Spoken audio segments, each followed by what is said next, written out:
Before we dive into the session, I just wanted to give a quick introduction about me. I am heading product at Appen, and what we provide at Appen is a training data platform that delivers high quality training data for a variety of machine learning initiatives. Now, what is conversational AI? It's essentially human and machine interaction, and these are kind of applications that can offer human-like interactions from computers. And with conversational AI, computers can communicate like humans by recognizing speech and text. They can understand intent, understand different languages, and respond in a way that kind of mimics human conversation. And of course, it can be offered in two different modalities. It can be text or it could be voice. And the applications of these conversational AI products are numerous, and it's being used in different industries. It increases accessibility and also helps to build a much better customer experience. And some of the examples that you must have interacted with are chatbots, any voice assistant, a smart speaker, your mobile assistant, and anything to do with interactive voice recognition systems when you're calling a customer service agent, as an example. So let's take a look at the conversational AI trends and what's happening in the market. What we are seeing is an increasing adoption and usage of digital assistants. Things like smart home apps, smart speakers, smart TVs, now everything is driven by voice commands. And the growth rate that is projected for digital assistant is around 34% year over year, which is huge. And to put that into perspective, about one third of the US population will use voice assistant in next 2 years. Next trend that we are seeing is just in-car experience. So you all are familiar with the self-driving industry and how the entire automotive experience is being transformed. And the future of voice is inside these vehicles. And again, we are seeing voice growing as an interface when it comes to building a much better and state of the art car experience. And the fact that driving requires the use of our hands leaves voice as the natural user interface to perform tasks like, if you want to play music, if you want to control navigation system, it's way safer if you're using voice commands versus using your hand or gesture. And when you speak to a voice assistant in a car, it actually knows your location. And also on top of that, if there is facial recognition application, then it kind of understands more about you and what you are up to. So it can create a much more richer and personalized experience. And another trend that we are seeing is just a much better customer service. Now, AI will be a mainstream customers experience investment. That's what is predicted by Gartner. And 47% of the organizations will use chatbots for customer care. 40% will deploy virtual assistants. So you can see that how much investment is going into building a conversational AI and voice experience in customer service. And this is primarily driven by the fact that users need immediate resolution to their issues. And for businesses, it's really a great option to optimize cost and provide much better customer support and also scale. Like with the amount of users that they have, it's much easier to start applying AI and kind of do customer support in a much more cost effective way. And what users want is much more conversational and contextual support versus something transactional. Like you ask a question to a voice assistant, it replies back and then it's done and doesn't kind of remembers the rest of the conversation. So it has to be much more contextual, and it kind of it has to be much more human friendly versus something like machine. So as we build better conversational and better contextual chat and voice experience, that kind of thing will really differentiate companies from delivering a mediocre customer experience to a much more delightful experience. And additionally, AI applications, they need to understand emotions and respond accordingly, which is even more critical. And again, the applications for customer service chatbots is huge, like from supporting your banking application to even ordering pizza. Everywhere it's being used, but it's a lot of opportunities for us to add more intelligence and more context to these uh, virtual assistants. And with all this, there is an AI model that is running in the background that is doing all the decisions. And they kind of fall into three different buckets. One is speech to text AI, AI that converts the raw audio file, whatever you're saying, into text. The third category is natural language understanding. So, whatever you're saying, the AI model needs to turn those words into an actionable instructions.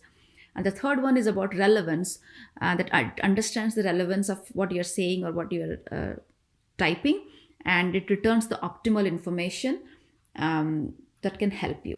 And when you're building such an experience, what are the common challenges?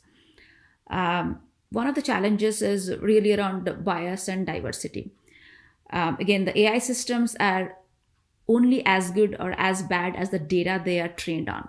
So, absence of more diverse data sets, absence of a variety of scenarios and training will introduce racial, gender, communal, and ethnic biases, which is not something that is acceptable if you're building a product that is used by a broad segment of users. So this is really important that like bias and diversity is kind of something that is addressed from the very beginning when you're building on conversational AI model. In addition to that, you have to account for a broad range of input and all possible variations about how people speak and talk to the voice assistant, as well as what the type of context that they have. So again, that needs loads of data. And the third thing that you need to worry about is all around privacy and security. So user privacy is important, and as you are building a system that is handling critical human interaction data, as well as making some key decisions, it's the privacy and security should be like the primary consideration that should play into your decisions. And finally, depth and breadth of your training data, right? So if you're building a product that will be used by a lot of users, people from different geographies, you need to worry about dialects, accents, languages. So just worry about like all the diversity that you need to build into your model, and that should be reflected in your training data. And finally, as you scale your application in production, you need to automate and build your machine learning data pipeline so you can continue to train and tune your model. Because as you are launching your model, you'll be encountering new scenarios, you'll be encountering edge cases, you'll be encountering new users. So you should build a much more automated data pipeline so your model can continuously get trained. You can kind of introduce human in the loop who will monitor your model performance and kind of try to cater to any deficiencies that your model has, and the model is continuously improving its accuracy. So again, these are all the challenges, and again, these are not like trivial challenges. So it's kind of this is going to be an ongoing initiative when it comes to either bias, privacy, or scaling your pipeline, or even handling the diversity of the data. Because the product grows, the users grow, and you need to make sure that you stay on top of all these challenges and make sure they're addressed. And just to give you one example of how insufficient training data can introduce performance issues. So this is a study that was done quite recently. It was just comparing different ASR providers and their accuracy score. As you can see here, the average word error rates for machine transcriptions of African Americans and white Americans. What is the difference? And we can see that the error rate is much higher for African Americans. And again, these are the type of problems that could be solved with using really with more diverse training data sets. I want to walk you through an example of one of our customers, how they used quality training data and a scale of a platform to expand into new markets. And that also speaks to the problem around diversity in training data. So the goal for the customer was about to use their automated speech recognition, the ASR system, and expand it for a children's education application. And the challenges that they started facing is their existing speech recognition system. It was originally trained with adult speech data, so it was not really that effective when was used with children, because children typically speak with they have a higher pitch frequency. They have like spectral variability. They mispronounce a lot of things. They have irregularities in how they speak. So the ASR engine didn't really work well for children. So what we did was we kind of collected education related speech data. Again, that is also important at the domain, what kind of model that we are building, and you have to collect speech data for that particular domain. So it was more around education related data. So that's what we focused on. And also we focused on collecting data from a diverse group of children. And again, requiring demographics from different type of ethnic groups, as well as speakers, different type of native speakers in US English. For example, people from Northeast, Midwest, South, and West, each has a different kind of accent. So we kind of tried to diversify the portfolio of data collection process, as well as data transcription. And at the end, a very high quality ASR engine was built that was really catering to the use case around to support the children's education application. So this is just again one example. So as you can see, a very generic ASR model would not work for any custom scenarios. And again, for any business application that you are building and applying conversational AI, there is definitely it's more nuanced than a generic ASR engine. Now, it's very evident that training data is core to building world-class AI model. But what are the steps that is involved here? The first step here is collecting data for training. The next step is, once you have the data, you kind of level the training data. So you kind of tag the data, and then eventually you train your model. So that's that entire model building process. And once you have an AI model, you kind of launch it to your production. At the same time, when the model encounters real world data, it also starts learning. It predicts, and then you have to evaluate its input, and you have to realize that if the model is not accurate enough, you have to feed that output data back into your model training and model building process. So kind of you can keep iterating and keep improving the accuracy of a model. So it's kind of a continuous loop that needs to go on to maintain the accuracy of your model even when it's running in production. And another trend that we have seen is, in reality, model tuning is important, but that actually only takes 20% of data scientists' effort. 80% of their effort is actually spent on training data preparation, which is a very interesting data point. Now, first, they need to collect the data. If the data is not available internally, they will work with the vendor to get those data from external sources. Then they have to verify the data quality, whether it's good. If it is not good, they have to rework on that data, and they need to get the data labeled. Again, they need to do a lot of data pre-processing to remove outliers. They have to analyze the data to look at the distribution, and if there is any bias, they need to end up collecting more training data. And this is kind of a much more lengthier process. Again, training data preparation is highly necessary. However, you may not want your data scientists to spend so much time in the data preparation stage, right? So selecting the right tools and processes is critical here. And I'll briefly share a demo of what's needed for the training data project when you are building a conversational voice assistant, and how a scalable platform and the right tools will help you be more successful. So let's say you are building a in-car virtual assistant, And I'll give you a quick overview of the kind of product that is out there in the market, um, and what are the fundamental AI models that needs to be built to create such kind of experience. So let me play this video for you. What's the weather in Berlin? The weather is 37 degrees and partly cloudy in Berlin. Find good Italian restaurants in San Francisco that are kid-friendly but exclude pizza shops.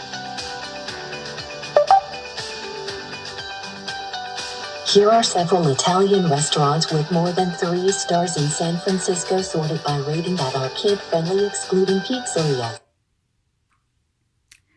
So this is kind of a in-car virtual assistant experience, right? And to build this product, there are two fundamental AI models that is needed. First, you need a speech recognition model that is able to convert the voice into text. And the steps involved here are collecting voice data, segmenting those voice data, and transcribing the voice data. The second model that you need is a natural language understanding model to understand what the text actually means. And what you need here is annotating the text and then tagging those words. So how can we prepare training data for these two models? The first model needs voice data, and the text of the voice data is fed into the second model. So I'll give you a sneak peek on how these projects are done. Again, the options are like you can build all those models and all the training data by using any in-house tools, any open source tools, or any third-party vendors. I'm just giving you an example of how it is done in the Appen data annotation platform. So what you end up building here is what we call a kind of workflow, because it's not a one-step process. When you are building such kind of experience, it's a much more complex task, and it involves multiple data annotation projects. The first step here is a job where you're collecting audio utterances. What it means is different ways you ask something to a virtual assistant. And once you create that job and collect all those utterances, we kind of go through a quality assurance step where someone will review all the audio prompts that is collected and make sure that they are of high quality, they are consistent, and they're accurate. And anything that is low confident utterance will then go into a rework step. And anything that is kind of high quality utterance that is collected, that goes to the next job where you'll go and segment the audio clips. When I say segment, it means you take the audio clip and detect like which part of the audio clip is a speech, male or female, which has music, which has background noise. Just one example. And once the audio clips are segmented, the next step is about transcribing those audio clips. So you convert those audio clips into text. And again, all these could be separate steps and it could be done manually, but what I'm showing here is a completely automated way of building that end-to-end data pipeline. So the final step, once the transcription is done, is annotating and labeling the text. So you kind of identify the intents and tag each of these words in the sentence so that is finally fed to your natural language processing model.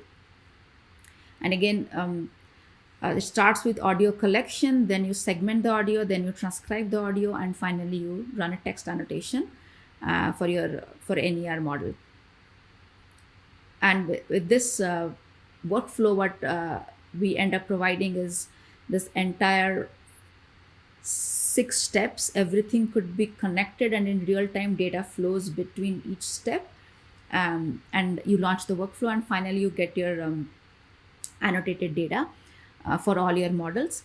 Again, the annotations can be done by your internal levelers, your data scientists, but that is not the most scalable way. So what we provide and what is the industry standard is you can use like third-party crowd, and based on the sensitivity of your data, you can use different types of crowd. You can use open crowd, on-demand crowd, or you can use a much more secure and managed crowd will do a much high quality work for you who have specific language skills. And again, each of these annotation jobs can be done by different types of crowd, but at the end the goal is you will just build an end-to-end workflow, and you get all the data output for your that is fed through either manually or through APIs in your model building pipeline. And we spoke about the different steps in the process. I'll just share how these annotation tools actually work.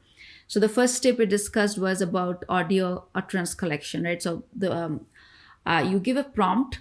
So for example, in this case, ask your virtual assistant the different weather condition of a city, and you, depending on the language that you're building the model for, there'll be different ways that you'll ask the virtual assistant, and there could be different cities. So again, these prompts there could be thousands and thousands of prompts that you need to feed your model, your ASR model. And this is just one example of how the data collection process works and what kind of annotation tools would you be using. What's the weather in Berlin? What's the weather in Berlin? So this is called the data collection tool, where you will use our pool of crowd workers to collect all these varieties of prompts. So what they would do is we'll just give them a prompt that you need to ask the virtual assistant a specific question, and then they will go and record those conversations. They will play back, review, and then they will submit it. And all these utterances are collected in the platform, and you can use them to train your model. And of course, the next step in the workflow that I shared was a kind of a QA, where you'll review all these utterances and just weed out all the low quality utterances. And let's look at another important step here, which is around segmenting the audio clips. So it's also important that once you have the audio clips, you segment and find out where is the speech, who are the speakers, where is background noise, if there is any music, so you can appropriately train your model. So this is how the segmentation work is done.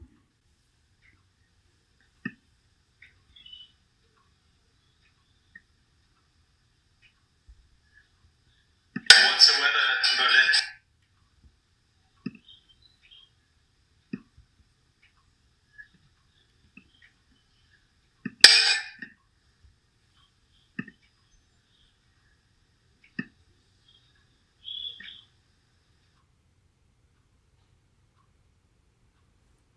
So as you can see here, you can actually use a very intuitive and easy to use tool to segment the audios and to define different classes and kind of create the training data. And then let's talk about the transcription, because once you segment the audios, the next step is, of course, transcribing the text. And this is a view of our transcription tool, where you have all your segmented audio clips, and that is fed into a transcription tool where the crowd worker will go and transcribe the text. What's the weather in Berlin?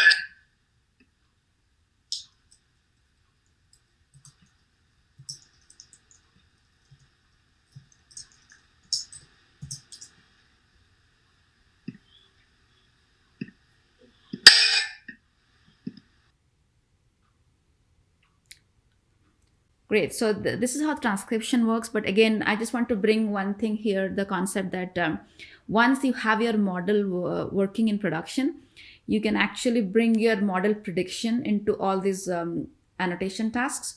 So instead of the crowd worker transcribing from scratch, they will be looking at your model prediction, and if there is any inconsistency, they will be correcting it. So your model keeps improving.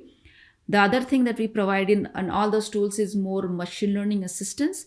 So if you do not have a model prediction, we will have out-of-box models, or we'll have more AI assistance features built into these tools, so the crowd workers can do a much more productive work and much faster. So it's a combination of either out-of-box models that the platform provides, or a model that you bring in from your own model predictions. The final step in the process is text annotation.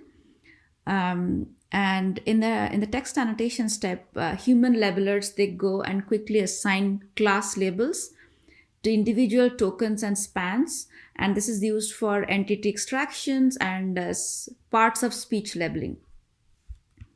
And the way the tool works is you'll define a set of ontologies or classes, and you feed your text data.